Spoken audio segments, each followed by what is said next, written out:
My name is Dr. Eris Thorne. Or, at least, that was my name. The man who bore it is largely gone now, eroded by sleepless nights, gnawed away by memories that fester like unattended wounds. What remains is a husk, haunted by the echoes of screams, not just human screams, but the other kind, the ones that vibrate in the marrow of your bones and curdle the very air you breathe. I used to be a neuroscientist, specializing in consciousness studies. Highly regarded, published, the whole academic song and dance. Then came the invitation. Thick, wrapped in layers of non-disclosure agreements to stop a bullet and delivered by men in suits who didn't smile. They offered me the chance to work on something monumental, something that would rewrite the very definition of existence. Project Chimera. That was its designation, carefully chosen for its implication of disparate parts joined into something unnatural. The public, if they ever knew, would likely have called it Project Lazarus. But we knew better. We weren't trying to bring anything back. We were trying to see where it went. The government wanted to know what happens after death. It began, as these things often do, with whispers in the corridors of power, fueled by equal parts existential curiosity and cold, hard strategic calculation. Imagine the advantage knowing, definitively, what awaits us. Could consciousness be harnessed? Could information be retrieved from the other side? Could death itself become a permeable boundary? Not for resurrection, but for reconnaissance. The funding was astronomical, drawn from black budgets so deep, they were practically subterranean. They built us a palace of scientific inquiry buried beneath a decommissioned military base in the Nevada desert, shielded from prying eyes and satellite surveillance. Facility 7, they called it. A sterile, windowless labyrinth of laboratories, server farms, and observation rooms, all humming with the loathsome of advanced technology and suppressed anxieties. Recruitment was clandestine. They didn't post ads on LinkedIn. Men and women like me, specialists in neuroscience, quantum physics, bioengineering, we soon discovered why. Even obscure theology and ancient languages were approached individually, vetted with terrifying thoroughness, and presented with an offer that was less a choice and more a directive veiled in opportunity. The secrecy was absolute. We surrendered our phones, our internet access, our connections to the outside world. We lived and worked within Facility 7, a self-contained ecosystem dedicated to peering over the ultimate precipice. Our families were told we were on extended, classified sabbaticals, contracts with vaguely defined international research conglomerates. Lies layered upon lies, the foundation upon which Project Chimera was built. Our team lead was Dr. Elias Vance, a brilliant but clashily pragmatic physicist whose belief system seemed to begin and end with observable, repeatable data. He viewed the concept of an afterlife with detached skepticism, treating it as just another potential energy state to be quantified.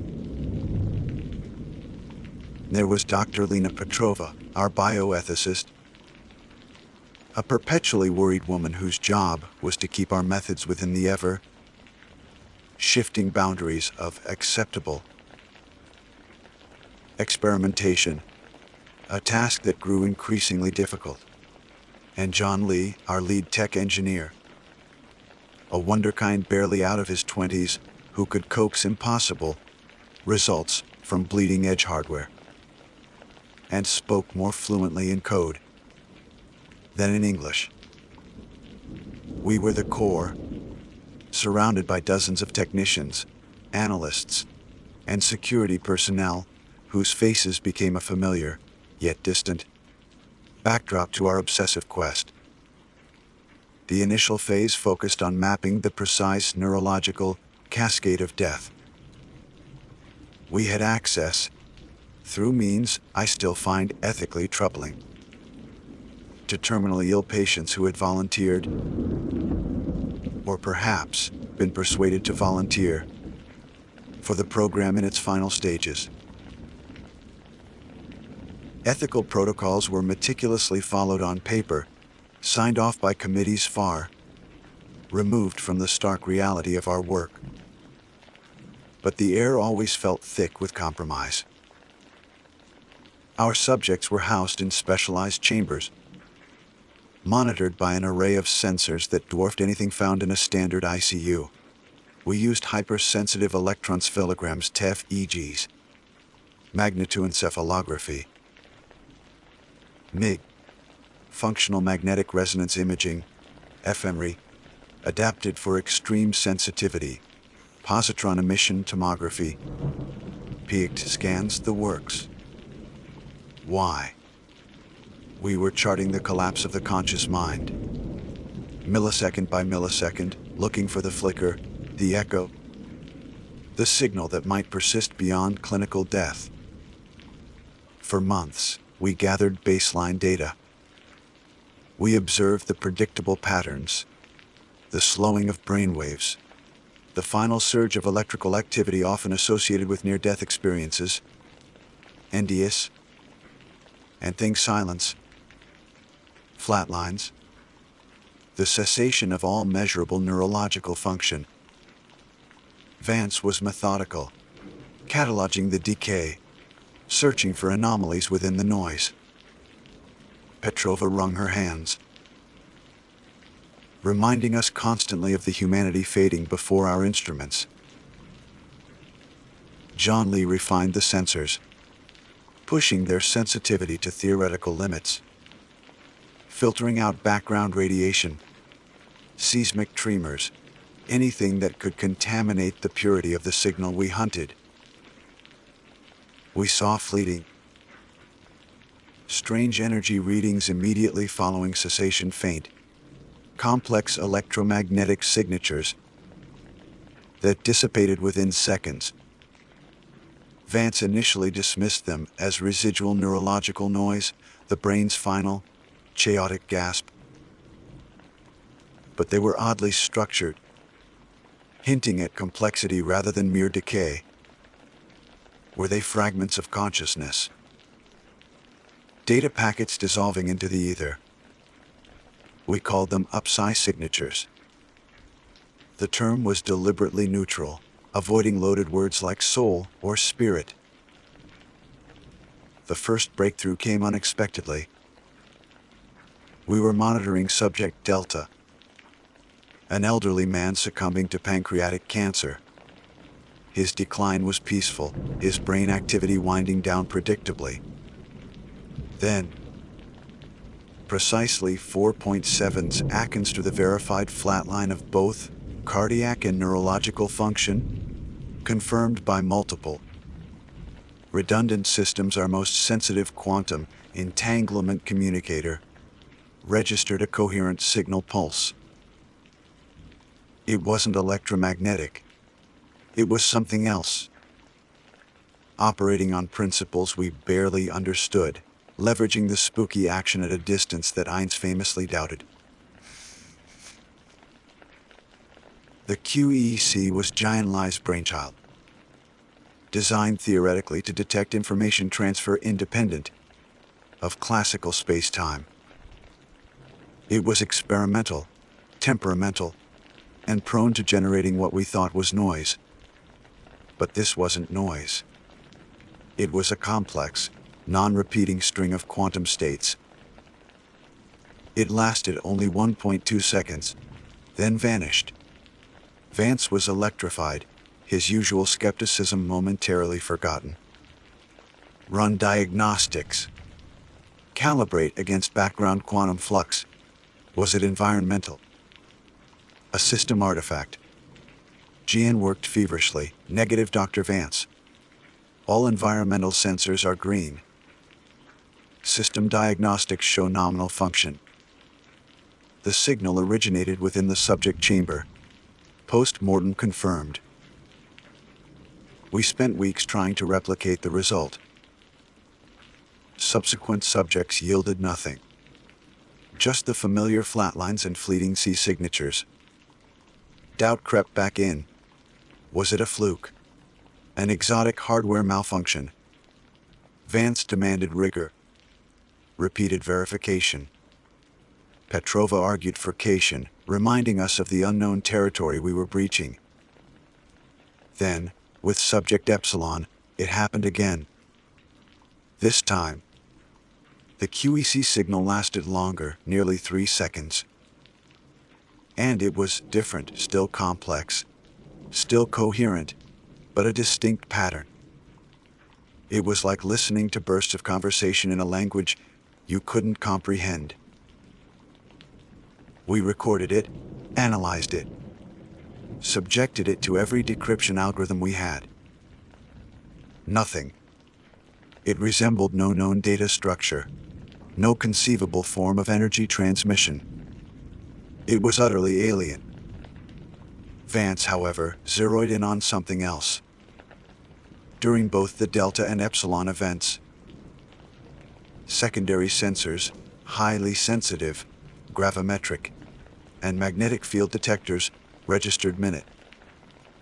Localized fluctuations within the chambers simultaneously with the QEC signals.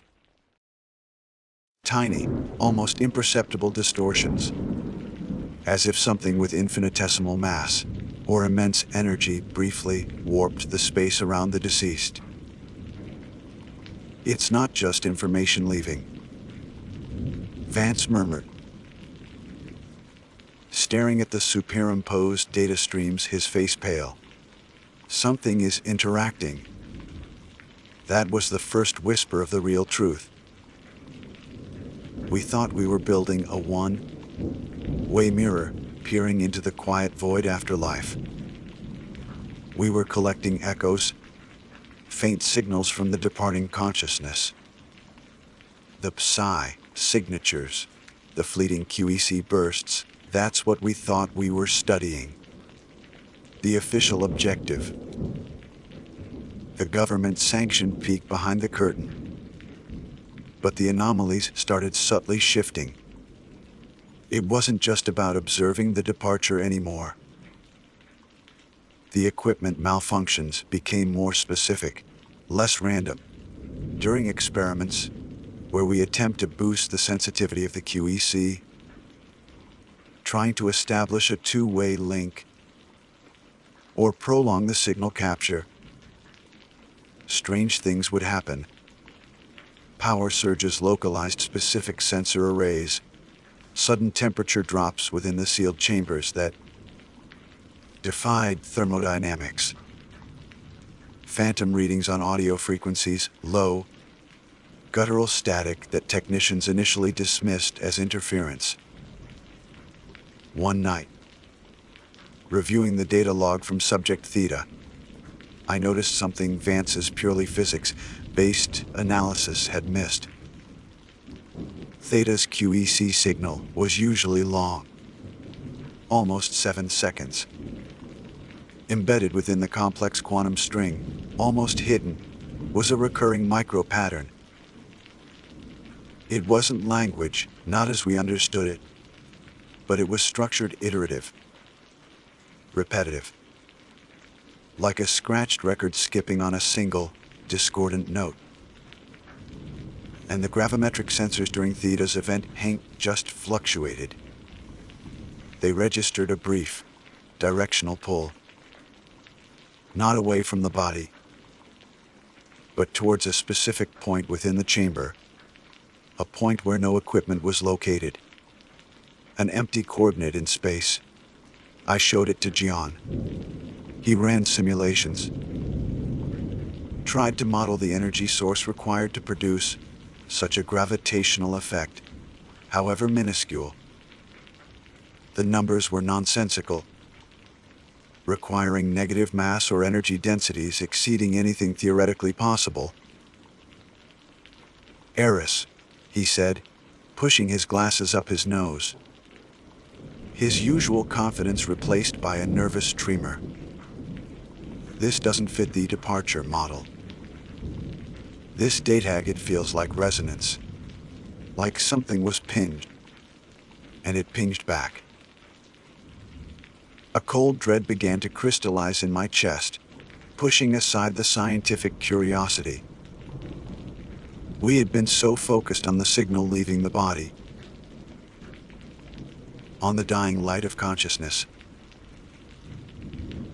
we hadn't seriously considered what might be waiting in the darkness, listening for that flicker. Discovered why. We hadn't considered that the threshold we were observing might be a two-way street. The project's official goal was to understand death. We were succeeding. Perhaps too well. We were charting the mechanics, the energy release, the faint information trails. But the anomalies, the distortions, the impossible physics, the recurring patterns in the quantum noise, they weren't part of the death process. They were something else. An artifact, an observer, an interference. We were looking into the abyss, documenting the faint light fading into it. We were about to discover that the abyss wasn't empty, and it was starting to look back. The decision to shut down Project Chimera wasn't made because we failed. It was made because we were on the verge of finding something far more terrifying than oblivion. We hadn't just mapped the doorway out of existence, discovered why.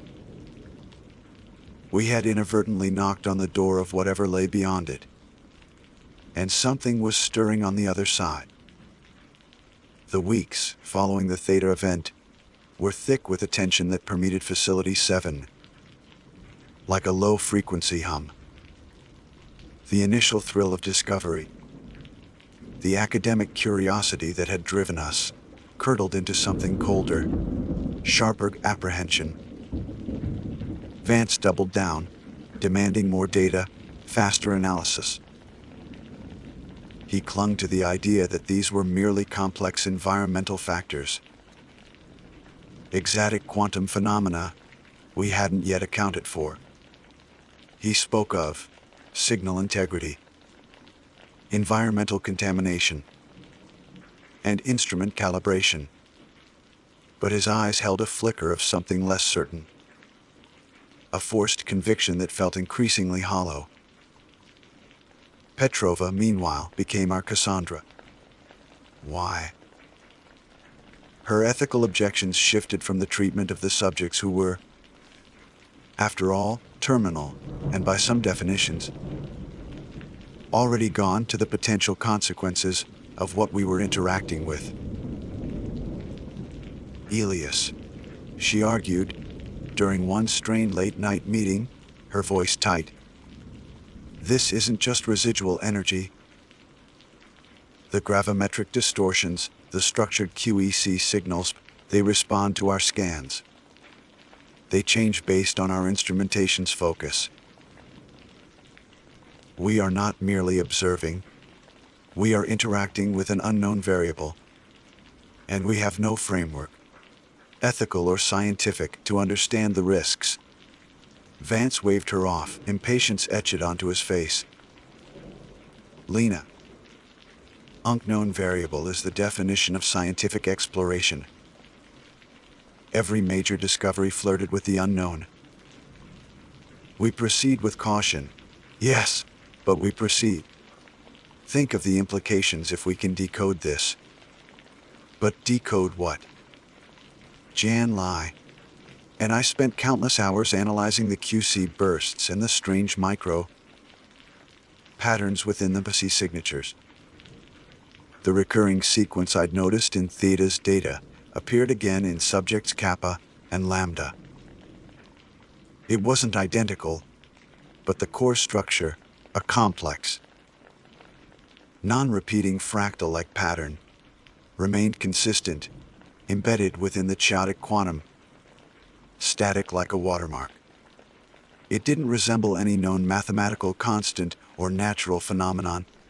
It felt, but designed, but chillingly alien, lacking the elegance or symmetry we typically associate with universal laws or biological structures. It was jagged, dissonant, like a mathematical representation of wrongness. The environmental anomalies escalated alongside our attempts to refine the QEC receiver. Localized, cold spots within the observation chambers became more frequent, dropping temperatures by 10, sometimes 15 degrees Celsius in mere seconds, defying thermodynamic explanation. Technicians reported fleeting visual distortions on the high-resolution monitors, relaying feeds from inside, shimmering patches of air, shadows that seemed to detach and move independently before vanishing. Audio sensors picked up bursts of infrasound, below the range of human hearing but capable of inducing feelings of unease, nausea, and paranoia, which began to spread through the facility staff like a contagion. Security personnel grew jumpy. They started double-checking locks, reporting unease in certain corridors, particularly near the server farm where the raw QEC data was stored. One junior analyst suffered a complete breakdown, ranting about patterns in the static and whys in the numbers, before being sedated and quietly transferred off-site. Officially, it was stress-induced psychosis. Unofficially, we knew better. He'd spent too long staring into the raw data stream from Subject Lambda. John became increasingly withdrawn. He stopped talking about the potential of the technology and started muttering about resonance cascades and unforeseen entanglement vectors. He built digital filters, trying to isolate the core patterns from the overwhelming quantum noise. But it was like trying to isolate a single voice in a stadium full of screams. The more he filtered, the more complex and unsettling the underlying structure appeared. He showed me a visualization, once a swirling, multi-dimensional fractal that seemed to writhe on the screen. Looking at it for too long made my head ache and my stomach churn. "It learns, Eris," he whispered, his eyes wide behind his thick lenses. "The pattern it adapts to the filters. Soon discovered why. It anticipates the algorithms." The breaking point came when Vance proposed the unthinkable. "Passive observation isn't yielding enough," he announced during a briefing, his voice unnaturally loud, betraying his own frayed nerves. "The signal strength is too variable, too weak. We need to elicit a stronger response. We need to send a targeted pulse." Petrova shot to her feet. "Elias, absolutely not. We have no idea what we are dealing with. Sending an active signal, it's like shouting into a dark cave when you suspect something dangerous is inside. It's reckless. It's science, Lena," Vance retorted, slamming his hand on the table. "Calculated risk. Giant has isolated the core recurring QEC pattern. We can synthesize a modulated pulse based on that pattern. A yellow, if you will. A simple, struck signal, aimed directly at the source coordinates, derived from the gravimetric anomalies during the transition phase. We boost the QEC emitter power, send the ping the moment neurological function ceases, and record the response. Maximum gain, maximum resolution. You're assuming it wants to communicate. I interjected, the cold dread solidifying in my gut. What if that pattern isn't a greeting? What if it's a warning, or a threat? Speculation, Vance snapped. We need data. Despite Petrova's furious protests and my own deep misgivings, Vance railroaded the decision through. He invoked national security clauses buried deep within our contracts, implicitly threatening consequences for non-compliance. John, pale and sweating, was ordered to configure the emitter. The preparations took 3 days, days filled with a palpable sense of impending doom. Technicians worked with grim efficiency, their usual banter replaced by tense silence. Subject Omega was next in line. A former physicist ironically claimed by an aggressive glioblastoma. His transition was expected within hours. As the medical team monitored his vitals, Jan finalized the QEC emitter sequence, his hands trembling slightly. Petrova refused to be in the main control room, opting to watch from a secondary observation deck, her face a mask of disapproval and fear. The moment came. Subject Omega's vital signs plummeted. Cardiac function ceased. The EEG flatlined. Post-mortem confirmed. The medical lead announced, his voice strained. Emitter sequence initiated, John said. His voice barely a whisper. He pressed the key. For a fraction of a second, absolute silence seemed to fall over the entire facility.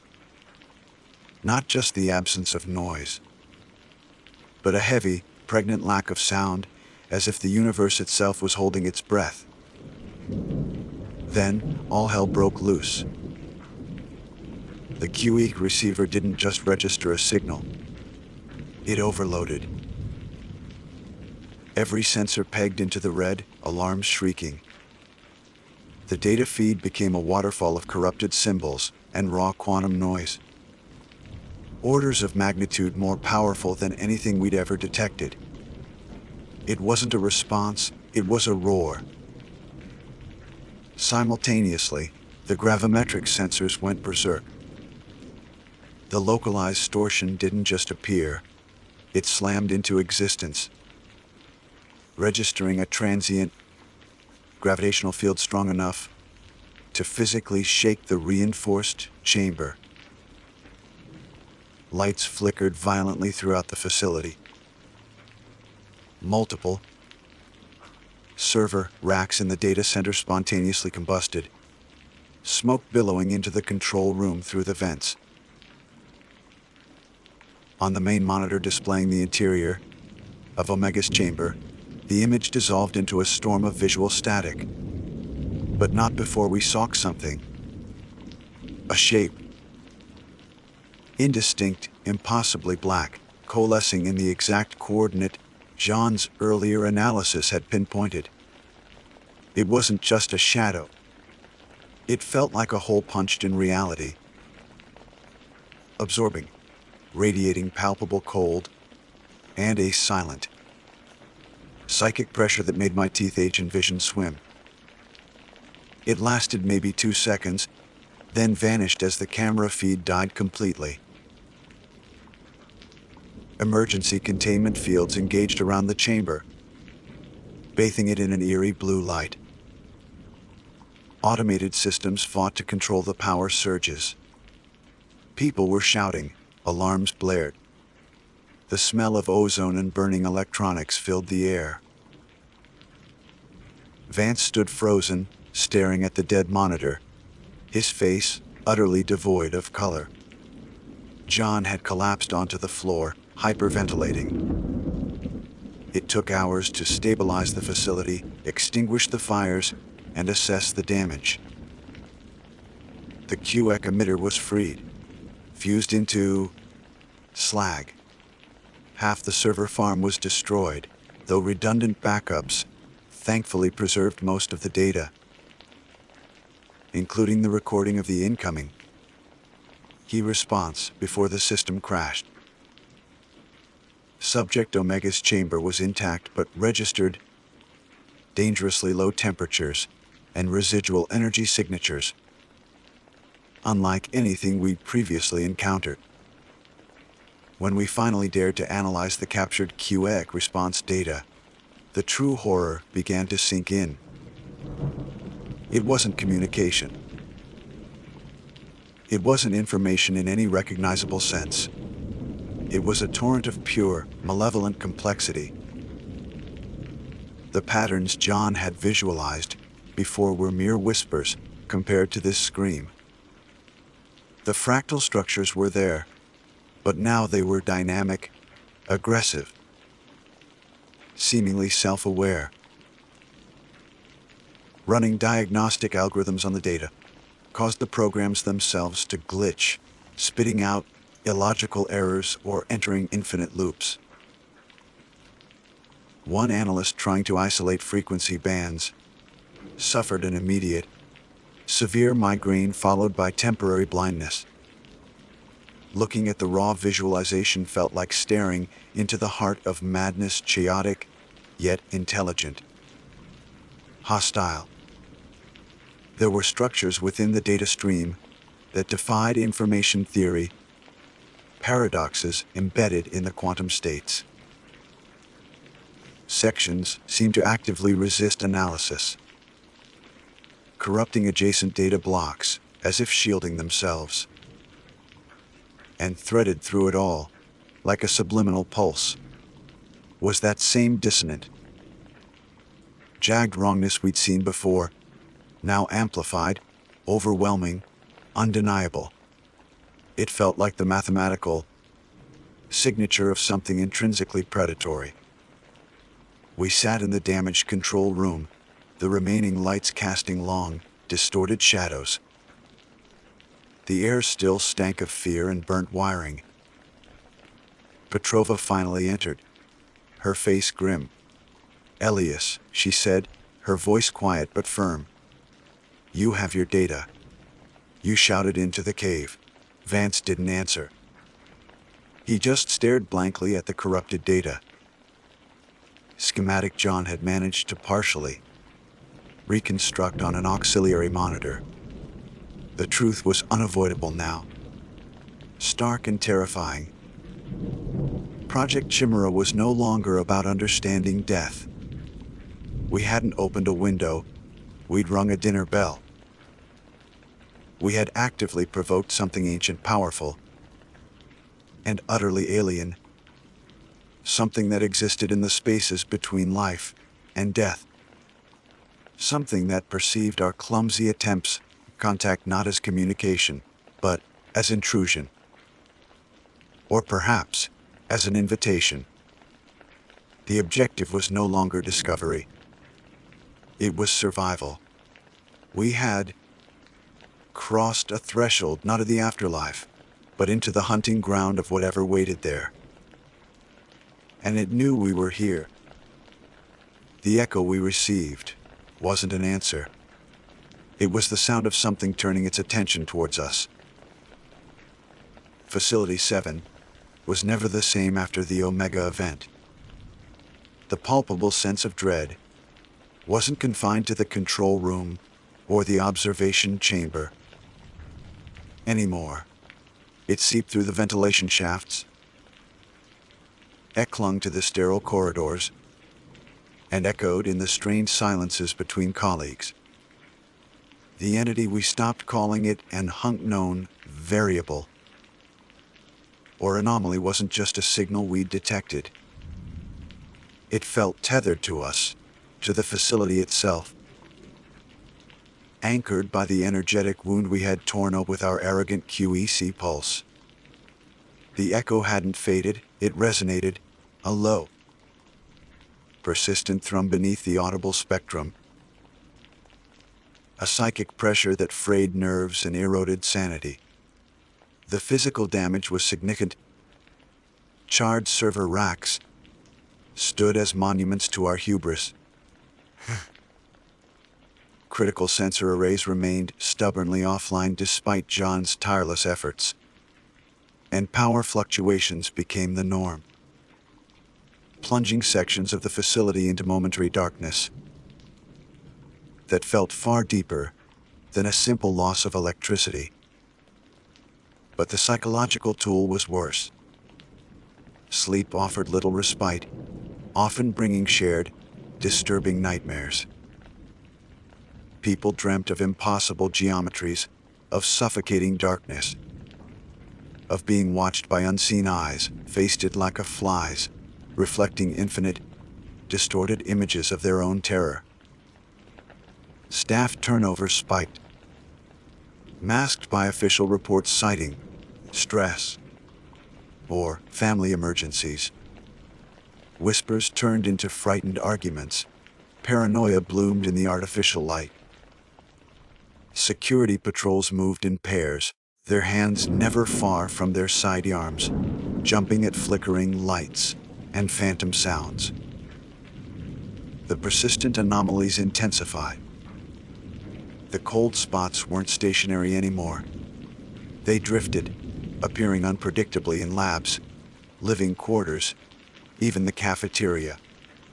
Discovered why. Leaving behind a bone-chilling dampness and the faint ozone-like scent we now associated with the entity's proximity. The fleeting shadows in peripheral vision became bolder, sometimes resolving into momentarily distinct, unnatural angles before snapping out of existence. The auditory phenomena escalated from mere static to complex.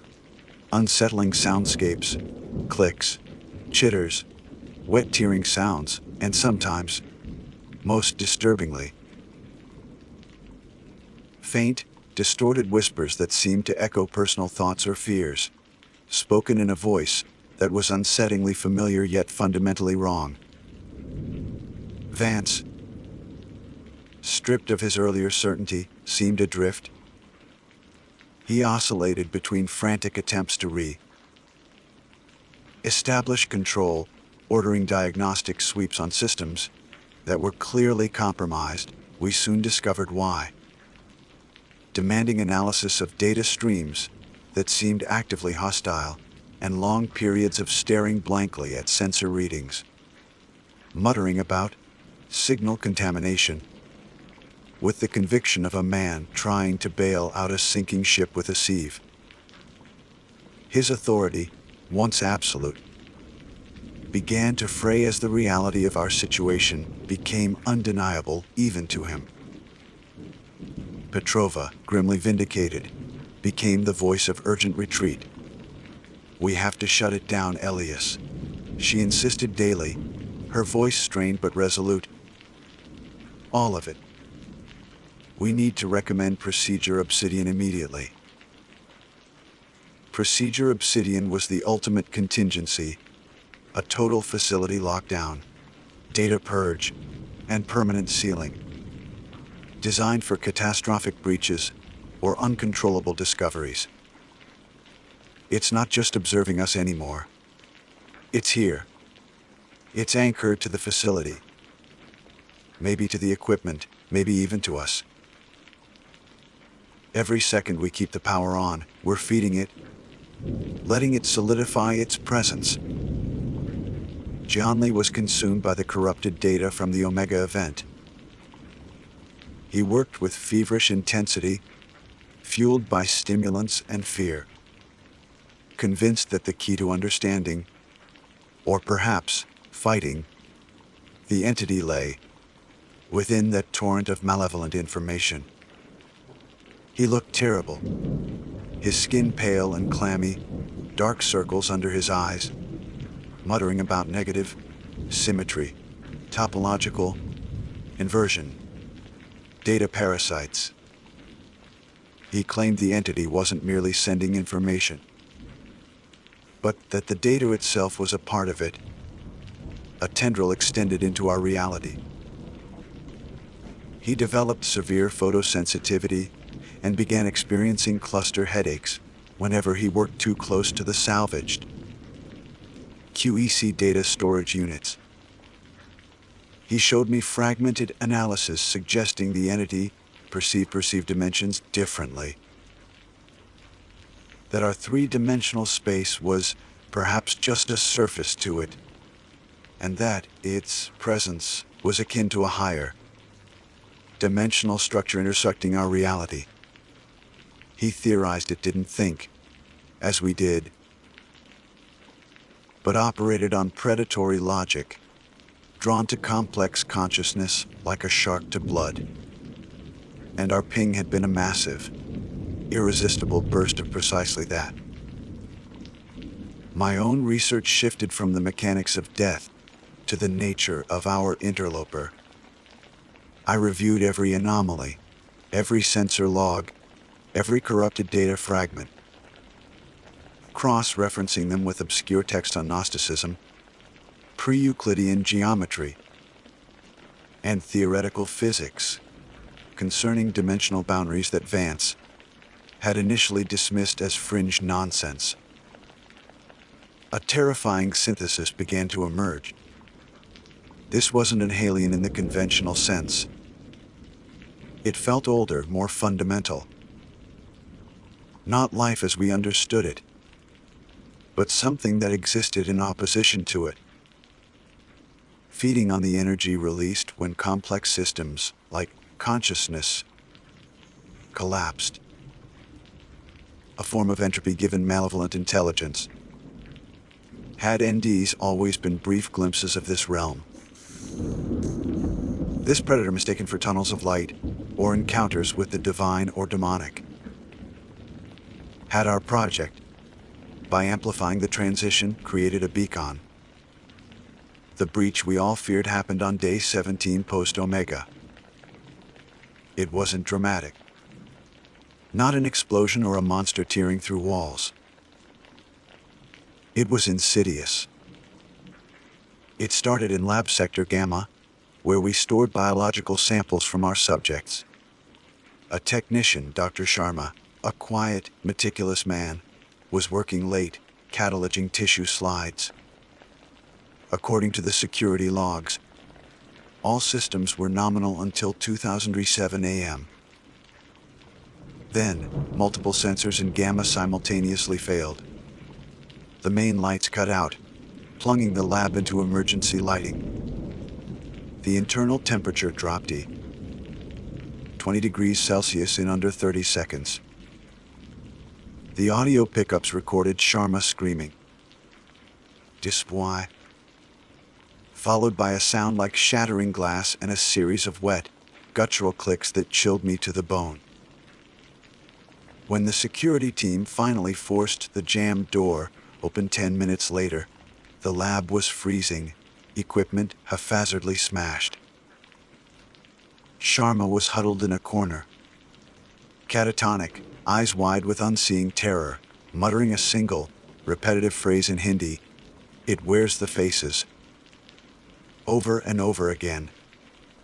On the floor, meticulously arranged in a complex, non-Euclidean pattern that mirrored the fractals John had found in the QEC data, were shards of glass from the sample slides. Sharma never recovered his sanity. He was evacuated under heavy sedation. Another victim filed under acute psychological breakdown. But Sharma's breakdown wasn't the most disturbing part. When Gene analyzed the brief, corrupted data burst recovered from Gamma's sensors just before they failed. He found fragments of the entity's QEC signature superimposed onto Sharma's own neurological baseline readings recorded by a personnel bio monitor he wore. It wasn't just influencing the environment anymore. It was attempting to interface perhaps even integrate, with a human mind? It wears the faces. The phrase took on a horrifying new meaning. That was the tipping point. Sharma's incident, the clear evidence of direct mental interference. Shattered Vance's remaining denial. The frantic call went out not through regular channels, but via a coded emergency failsafe communicator directly linked to the shadowy oversight committee that funded us. Vance, his voice trembling, relayed the situation, omitting none of the terrifying details, concluding with Petrova's recommendation, procedure Obsidian. The authorization came back within the hour. Terse. Undisputed. Proceed immediately. Decontamination protocols level 5. Total data purgation. Site sterilization. No possibility of external persistence. Reading between the lines, it was clear they weren't just scared of what we'd found, they were terrified of it getting out. Suddenly, the facility shifted from a place of strained research to frantic, disorganized retreat. Alarms blared, but different ones now, the klaxons, signaling imminent lockdown and sterilization. Teams scrambled to initiate the complex shutdown sequences designed to simultaneously cut power, purge data servers with corrosive algorithms, and trigger failsafe physical containment mechanisms, heavy blast doors, EMP shielding, and theoretically localized reality anchors designed to prevent dimensional breaches, technology so experimental, even John wasn't sure if it would work. But how do you shut down systems when the very thing you're trying to contain seems intertwined with them? Every step felt fraught with peril.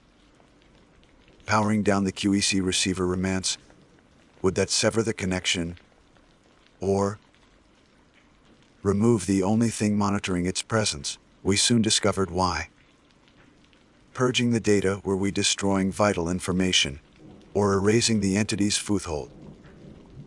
The standard protocols felt terrifyingly inadequate for something that defied standard physics. We worked against the clock. The sense of being watched intensifying with every system we prepared for shutdown. Lights flickered more erratically. The whispers seemed louder, coalescing just beyond the range of clear hearing, mocking our efforts. Doors would inexplicably lock or unlock. Jan, working on the main data purge sequence, swore he saw the fractal patterns shifting on his monitor without input, resisting the deletion commands. Petrova organized evacuation rosters, her face grim, checking and rechecking names as if expecting some to already be lost. Vance, strangely calm now that the decision was made, oversaw the activation of the physical containment barriers, his movements stiff, robotic. He knew, I think, that this wasn't just the end of the project. It was potentially the end of everything for us, trapped inside with what we had awakened. The final hours ticked down. We were preparing to abandon Facility 7, to seal it behind layers of steel, concrete, and experimental physics, hoping to entomb the entity within its depths. But there was a chilling certainty growing in my heart, echoed in the terrified eyes of Jean and Petrova.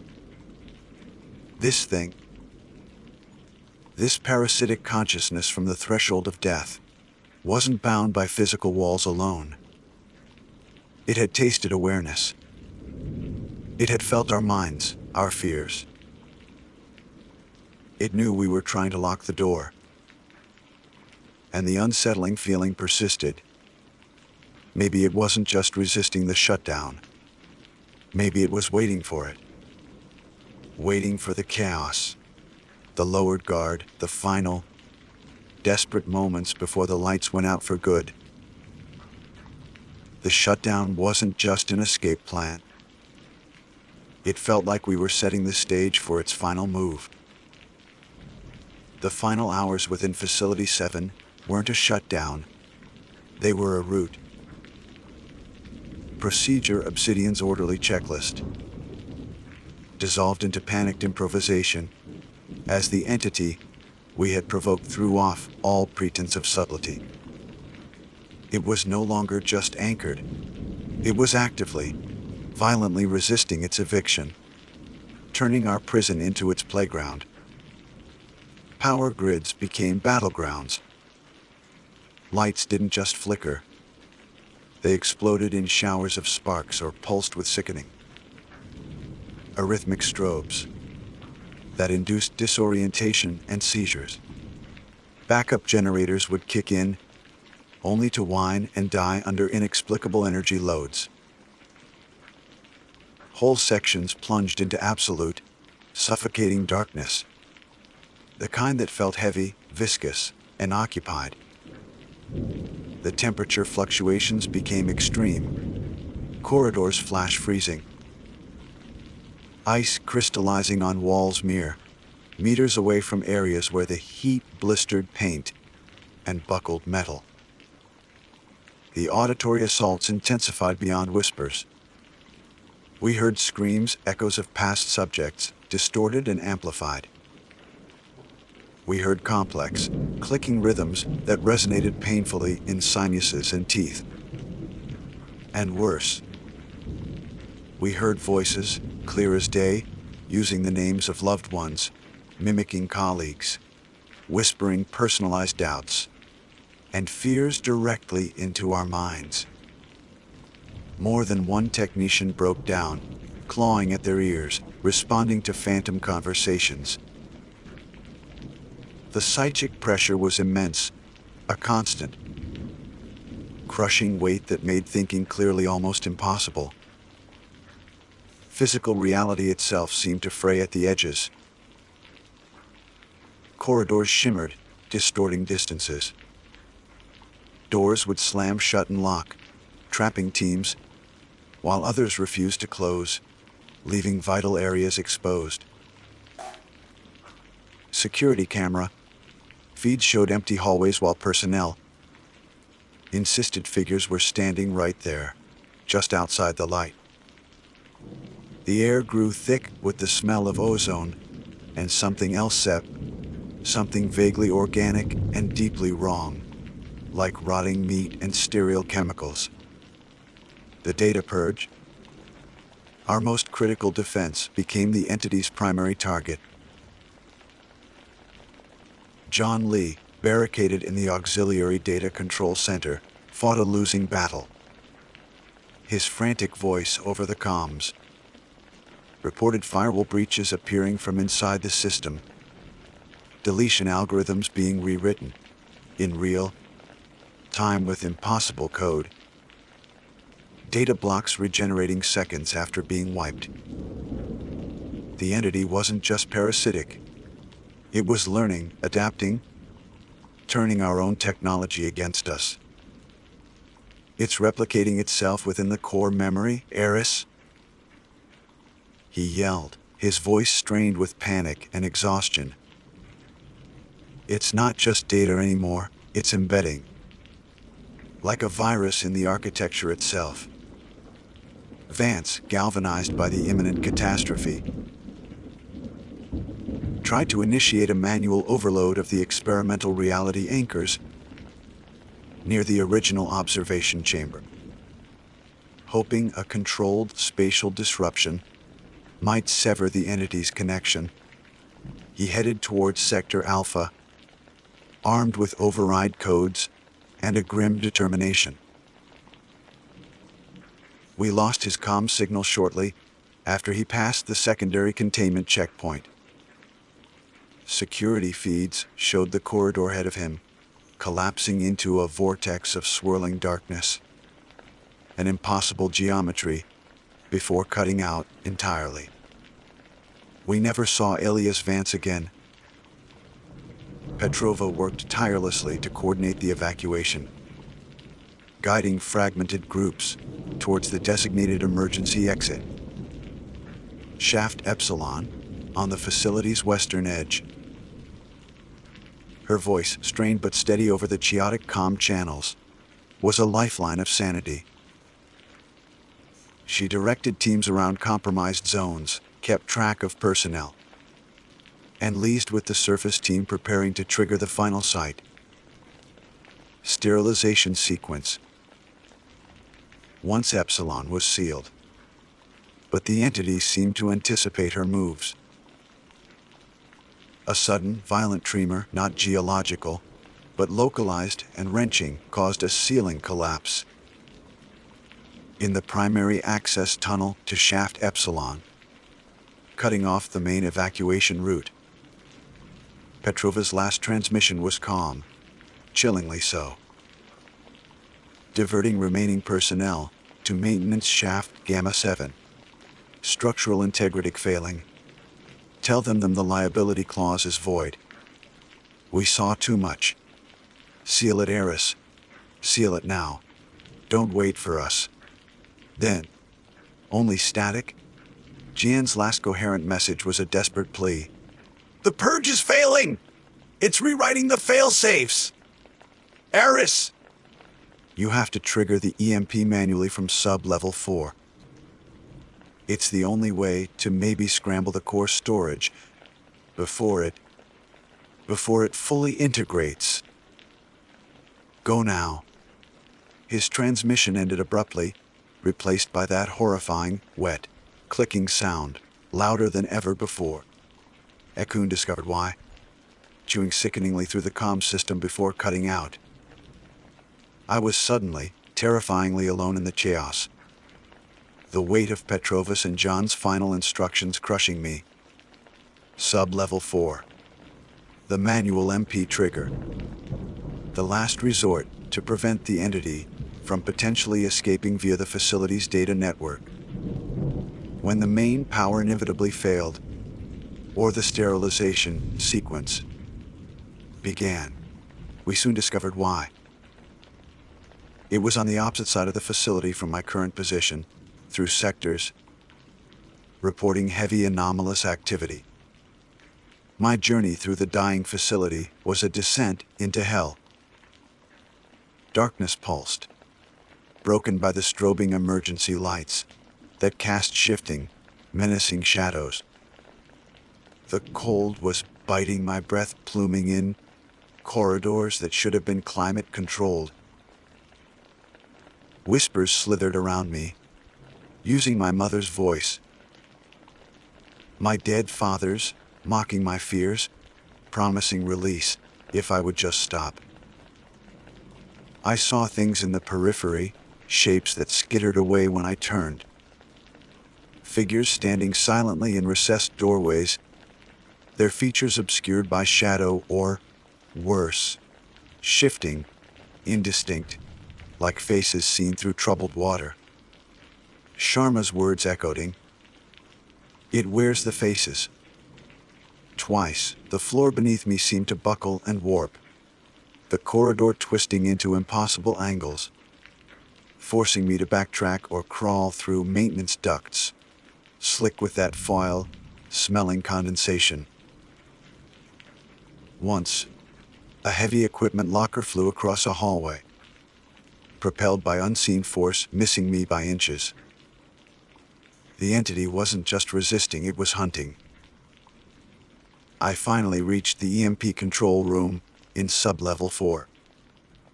The air was thick with the entity's presence, cold and charged. The controls flickered erratically. As I reached for the manual trigger sequence, a shielded, multi-stage activation designed to prevent accidental firing, a figure flickered into existence beside the console. It looked, impossibly, like Jan Li. But his eyes were empty sockets, black voids that seemed to drink the light, and his mouth stretched into a silent rictus, revealing rows of needle-sharp teeth. The fractal patterns I'd seen on his screen seemed etched onto his very skin, writhing subtly. "It's too late, Eris," hissed a voice that was both John's and agonizingly alien. "We are the data now. We are the signal. Shutting it down only frees us." Whether it was a hallucination, a psychic projection, or something horrifyingly real, I didn't wait to find out. I slammed my hand down on the emergency cover, keyed in the authorization code, my own name, ironically, and twisted the final activator. The world dissolved into blinding white light and a soundless concussion that vibrated through my bones. All electronics died instantly. The emergency lights, the whispers, the flickering figure of John, all extinguished. Absolute darkness and silence rushed in, profound and terrifying. The EMP had fired. But had it been enough? Had it wiped the core, or just cut the power, leaving the embedded entity dormant, waiting, scrabbling in the dark, relying on the faint glow of emergency chemical light sticks I carried? I made my way towards maintenance shaft Gamma 7, Petrova's last known heading. It was eerily quiet now, the silence somehow more menacing than the previous chaos. The shaft was accessible, miraculously undamaged. I climbed, rung by slippery rung, expecting something to grab my ankle from the darkness below at any moment.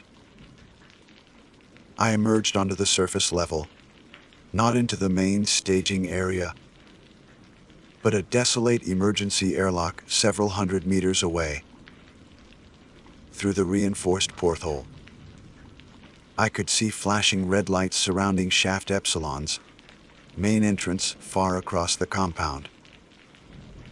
The surface evacuation team. They hadn't waited. My personal radio crackled, a backup chemical battery unit unaffected by the EMP. A voice, clipped and unfamiliar, filtered through. Unidentified signal from Gamma 7 airlock. Identify yourself. Dr. Eris Thorne. I gasped, my voice hoarse. Project Chimera. I triggered the EMP. Is anyone else out? A pause, heavy with unspoken implications. Negative, Dr. Thorne. You are the sole contact. Procedure Obsidian sterilization soon sequentiated. Minus 60 seconds. Exit the airlock immediately and proceed to marked vehicle. Do not look back at the facility. I stumbled out to the cold Nevada desert sand, just as the ground began to vibrate. A deep, earth-shattering hum filled the air. I didn't need to look back to know what was happening. Thermobaric charges, deep earth penetrators, radiological containment foam, the final, brutal sterilization, bearing the nightmare. But as I was bundled into the back of a black, unmarked vehicle by faceless security personnel, a final realization chilled me far deeper than the desert night. We hadn't studied what happens after death. We had studied the threshold itself, that liminal space. And we'd found something nesting there. Something predatory that fed on the transition. We didn't shut the project down because of what we found about death. We shut it down because it found us. Procedure Obsidian. They sealed the tomb. But the EMP, Jan's last desperate gambit, had it truly destroyed the entity's core within the data? Or had it merely severed its anchor, leaving it free? A disembodied consciousness, a data parasite potentially loose in the very networks we rely on every day. Did it escape through the signals, through the noise? I am Dr. Eris Thorne. I am the sole survivor of Project Chimera. I live in a world bathed in the invisible signals and data streams John warned about. And sometimes, late at night, when the digital static on an empty screen seems to form fleeting patterns, or when a voice on a bad phone line sounds momentarily terrifyingly wrong, I remember Jian's corrupted face, the void in his eyes, and his final, chilling words, "Oh, shutting it down only frees us." They closed the facility. They buried the evidence deep beneath the Nevada desert. But they didn't find oblivion or answers. They found something else.